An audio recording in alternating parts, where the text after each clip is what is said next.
Coucou, oh là là, j'en peux plus, je sors de la salle d'opération avec tous les médecins de la réalisation, les médecins à la caméra, les médecins au son, c'est incroyable, nous avons fait une opération à cœur ouvert, mais le cœur continue parce que Télescopie soigne tous les grands malades de notre région et dans la salle d'attente, je vais appeler Cerise qui va amener notre malade d'aujourd'hui qui est sur ma liste, Christian Dob, le Christian Dob du mélo d'Amélie, du mélo du bonjour Cerise. Ah oui, j'ai un peu abusé aujourd'hui dans la salle d'opération. Vous savez, on a bu l'alcool qu'il y a dans les machins. Christian Dob, l'homme du le grand mélo. fondateur de la compagnie du mélo. Eh oui, le grand mélo, Christian. Hein, auteur, acteur, metteur en scène, plusieurs... voilà, ouais. Un homme de théâtre. Oui, ah oui. Alors, on est parti pour la petite histoire ? Allez, c'est parti. Allez. Alors, Christian voit le jour le 31 mars 51 à Paris. Petit, il est déjà passionné par le théâtre et participe à quelques théâtres de rue. Cette passion de l'écriture, parce qu'il écrit ses pièces... Si vous jouez dans la rue, alors. Petit, ah oui, il va jouer au billes avec ses camarades. Cette passion de l'écriture et du théâtre lui vient de sa mère et de sa grand-mère, qui elle-même adorait écrire, et même sa grand-mère, pour la petite anecdote, écrivait des nouvelles pour les journaux à l'époque, donc c'est familial. Ça... Le temps passe, Christian grandit, il est temps pour lui de rentrer dans la vie active et il devient alors ingénieur analyste, toujours à Paris. Rien à voir, donc.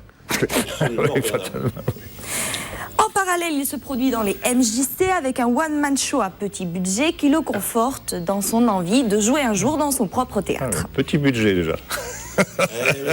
Avec sa femme qui était en régie et donc ils étaient tous les deux et ils tournaient. Et voilà comment en 1974, il ouvre à Champigny Le Soleil dans la tête, un vieux cinéma qu'il restaure et transforme en taverne où on peut assister à des concerts et des pièces de théâtre. En 80, il débarque à Montpellier avec sa petite famille, ouvre un café-théâtre-restaurant derrière la préfecture qu'il appelle le Mélo d'Amélie, où il se produit avec une troupe d'amis parisiens. Tout petit théâtre de poche. Oui. Beau moment. Je peux continuer ? Oui, non, mais j'explique. 2 ans plus tard, le Mélo d'Amélie déménage rue Sainte-Ursule. Il y posera ses bagages pour 10 ans. Tout petit théâtre de poche. Après cette expérience montpelliéraine, Christian part à l'assaut de Paris, avec la version parisienne donc du Mélo d'Amélie. Puis retour à Montpellier, où en 99, la grande sœur du Mélo d'Amélie, le Grand Mélo, prend racine au Crès, au cœur du domaine viticole du Mas du Pont, avec un théâtre de 230 places, donc ça devient le Grand Mélo. Voilà, merci. On s'en va. Voilà, et pour finir l'histoire, donc sa plus grande fan, c'est sa petite fille de 5 ans, Iléna, qui adore voir son grand-père jouer sur les planches et visiblement à qui il a transmis sa passion pour le théâtre. Tout ça est vrai, donc forcément. Tout ça est vrai. Hein. Vous avez un peu exagéré de la part d'une grand-mère qui adore aussi sa petite fille. Qui a 5 ans, je ne sais pas si elle fera comédienne un jour. Je ne sais pas, je lui souhaite parce que c'est un très beau métier, quoique difficile. Mais... Et qu'est-ce qu'il a alors, sa maladie? Pourquoi est-ce qu'il est là? Parce que... C'est grave. On va voir, donc regardez sur les écrans. C'est un mélomane. Oui. Bon, regardant le mélo. Bonne consultation. Dans le mélo, il a des... À tout à l'heure. Merci pour le portrait. Merci, Cerise. Bien. Raccourci, mais pas mal. On l'emmènera au Grand Mélo la prochaine fois, parce qu'il y a plein de pièces tout le temps. Vous êtes ouvert pour le dire une fois pour toutes. Du jeudi au samedi. Jeudi, vendredi, samedi, chaque semaine. Avec plein de pièces qui et des comédies qui font rire, puisque c'est notre vocation. C'est du café-théâtre, des fois c'est pas vrai tout ça. Même si depuis longtemps nous sommes passés dans les vrais théâtres, c'est-à-dire que nous sommes sortis des caves pour rentrer sur des grands plateaux, puisqu'on a fait tous les plus beaux théâtres parisiens avec mes pièces. Mais on reste dans cet esprit café-théâtre, du Splendide, Père Noël est une ordure, etc. Le papa, c'est Romain ?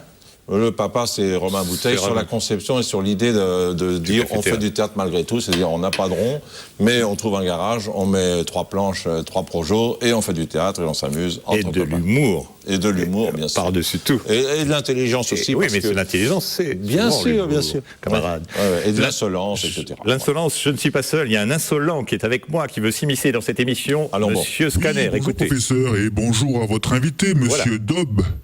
Va y avoir du méli-mélo dans cette consultation, professeur. Allez, on se retrouve un petit peu plus tard. Monsieur Dob, j'aurai 2 questions à vous poser. Voilà, ça va, vous le recevez bien, donc il est gentil pour l'instant. En ce moment, donc, il y a un portrait chinois qui va vous tomber dessus, et c'est obligé, c'est le si j'étais, vous allez voir, c'est très simple. Là, voilà, la question. Le portrait chinois. Si j'étais un comique autre que moi-même, je serais qui ? Bonne question. Ça commence. Un comique autre que moi-même. Est-ce possible, docteur ? Oui, c'est possible. Moi, j'aimerais être un comique que je ne suis pas, c'est-à-dire un comique physique et gestuel. Ah, physique. Un De Funès. Ah, carrément. C'est fou, ça. J'ai beaucoup d'admiration pour ces comiques qui savent tout faire avec le corps, la voix, etc. Ouais. Moi, je suis plutôt un comique cérébral, sinon. Cérébral. Mais c'est vous qui écrivez aussi, il faut des auteurs.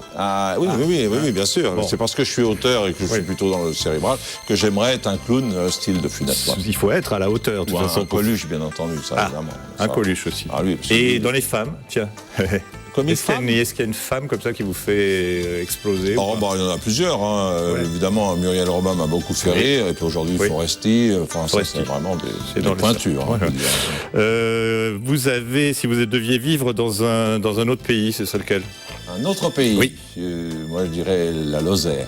Ah, parce que vous adorez mais c'est pas un pays, c'est un pays, la Lozère. Mais j'ai beaucoup voyagé, c'est vrai, j'adore voyager, mais j'aime beaucoup revenir en France, et donc le pays que je préfère, c'est la France. C'est la Lozère, et au bord de l'eau, là-haut, vous avez une petite j'ai un cabanon masure. Cabanon. C'est là où je vais aller passer mes 40 ans de retraite, puisqu'on va vivre très vieux. Il y a l'électricité maintenant. Au bord de ma rivière. Il y a l'électricité. Oui, il y a tout ça. Il y a le confort. Donc c'est là que vous cherchez des nouvelles inspirations. Oui, voilà. Monsieur Scanner, allez-y. Je vous écoute, c'est à vous. Oui, professeur, je suis là et j'ai une première question pour Monsieur Dob. Oui. Dites-moi, Monsieur Dob. Oui, dites-moi. Les babacadres ne prennent pas la retraite? Alors, jamais. Alors, quand est-ce que les babacadres prennent la retraite? Il faut expliquer, les babacadres, c'est un des grands, de vos grands succès. Ah oui. Il y a un critique du Figaro qui disait que c'était le dinosaure du café-théâtre, puisque c'est resté 20 ans à Paris, au Théâtre d'Edgar, tous les soirs. Pas par mois, je ne jouais pas tous les soirs, sinon je serais devenu fou. Vous l'avez créé. J'ai plein de copains qui ont joué ça. Et donc, c'est une pièce j'ai un truc que j'avais écrit en 15 jours, qui se moquait des babacools de l'époque. 68, les 4 qui retournaient à la campagne. Et qui racontait surtout l'histoire du fiasco de deux mecs qui habitent dans une ferme.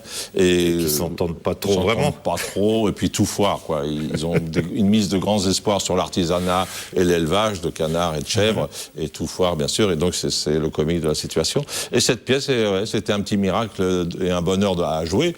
Et de temps en temps, nous la ressortons des valises. Nom d'un chien. On vire un peu la poussière, on la remet sur scène et ça repart comme en 40. Avec votre vieux complice? Avec mon vieux complice. D'abord, ça a été Thierry Benoît. Et maintenant, c'est Jacques Bruyère qui a repris le flambeau sans problème. Et alors donc, avec Jacques et toi, c'est quoi? Il se passe des trucs, quoi, parce que le café-théâtre, tout peut arriver, normalement. Complètement. Et avec ce garçon, donc? Avec ce garçon, ça n'a rien de sexuel, mais il y a une complicité, ça c'est évident. Lui et moi, c'est ça qui est agréable de travailler en famille, c'est que j'ai pas besoin d'expliquer les choses, quoi. Il pige très bien ce que j'écris. Et si un jour, il y en a un qui a une petite chute de tension, l'autre... aussitôt, l'autre fait une petite piqûre de rappel. Ça, c'est bien dans le café-théâtre. Qu'est-ce que...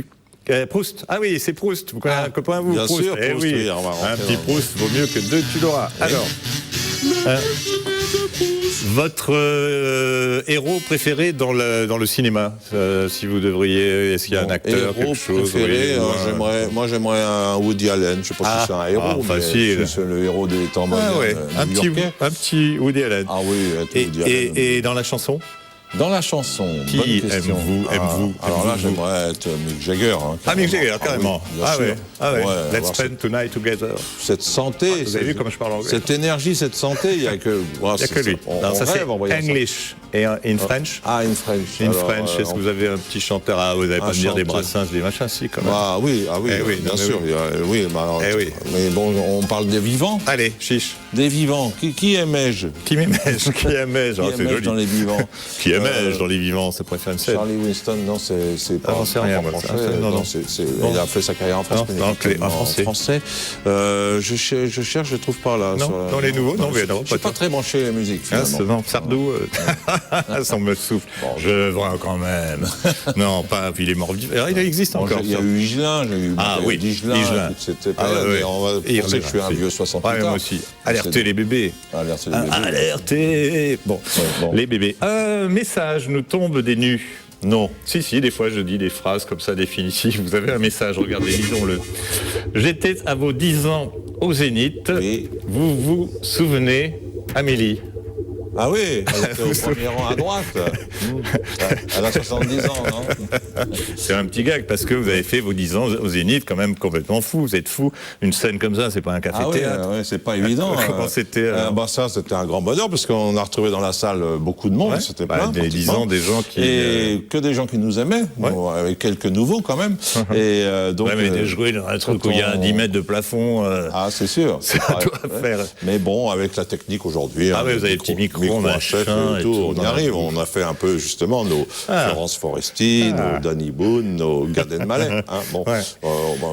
Qui peut le plus, peut le moins. Et des invités, vous avez invité des gens Nos grands copains du coin, à savoir Daniel Villanova, qui fait aussi les beaux soirs du Grand Mélo. Et puis une remarquable comédienne qui s'appelle Louise Bourriffé, qui a vraiment beaucoup impressionné au Zénith. Louise Bourriffé. Oui, Louise Bourriffé. Oui. Et puis mes copains les Pastou, ça c'est des copains d'enfance qui sévissent, qui ont fait beaucoup de théâtre, etc., de cinéma. Et puis il y avait qui encore? Des grands moments, quoi. C'était ça vous a... Et puis on a joué ma pièce mythique, Rififoin dans les labours. Le Rififoin dans les labours. Qui a retrouvé un succès, mais là un succès devant 2000 On reste dans la campagne, vous êtes un auteur campagnard. Je suis un rural, quoique j'ai un peu touché tous les domaines dans l'écriture, mais j'ai toujours aimé me moquer du monde paysan, parce que j'ai de la tendresse pour les la tendresse, non, c'était autre chose. Monsieur Scanner, allez, c'est incroyable, alors allez-y. Professeur, je suis toujours là. J'ai une seconde et malheureusement dernière question pour notre invité. Oui. Ça passe très vite. Au dîner des faux culs, vous inviteriez quelle personnalité? Ah, voilà la bonne question de qui tu...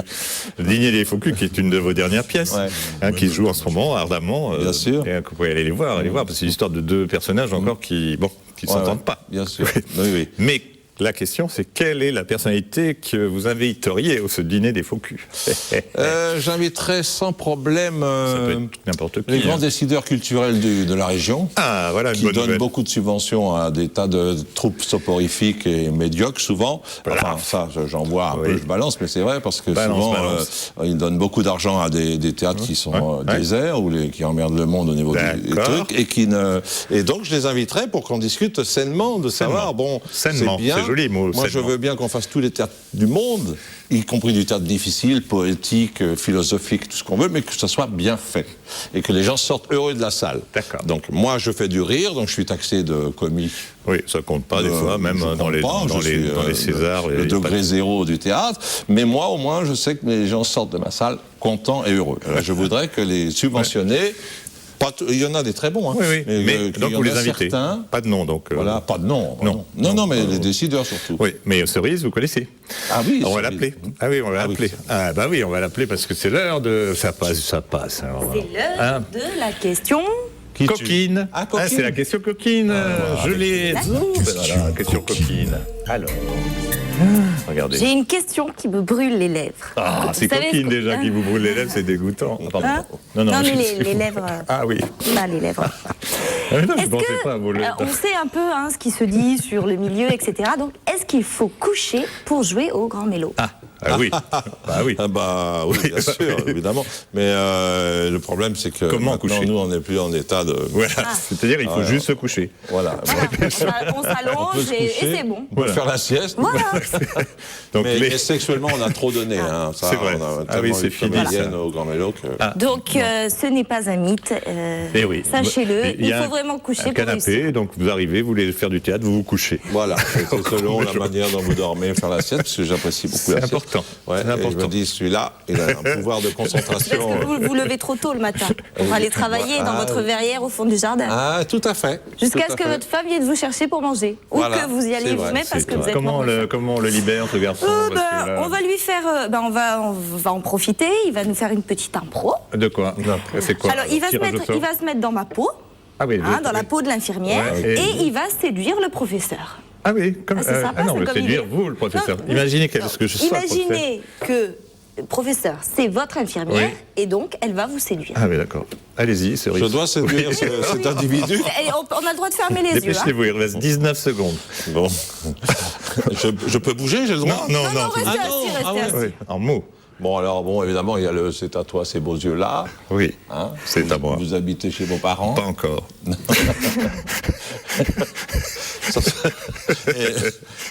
Vous êtes libre pour ce week-end? Non, je ne suis pas libre. Vous voulez pas faire un tour Non, en parce bateau? que mes lèvres sont en feu. Les lèvres en feu, l'infirmière, là, ça. Oui. Bravo, merci Enfin, bon. Christian. Christian, au Grand Mélo, donc au Crest, vous allez vous tourner à gauche, hop, et à droite. Les spectacles, les jeudis, vendredis et samedis. Si ça vous dit. Et si vous voulez coucher, vous vous étendez. Vous allongez, vous faites la sieste. le truc. Et pas pendant la pièce. Voilà. Merci et bonne continuation. Ouais, merci Cerise. Merci à toute Cerise, l'équipe. merci docteur. Oui, et tous les professeurs, voilà. Tous les Professeurs, docteurs, ils sont derrière les caméras, ils sont à la réalisation, ils sont au son. Et nous, on va partir.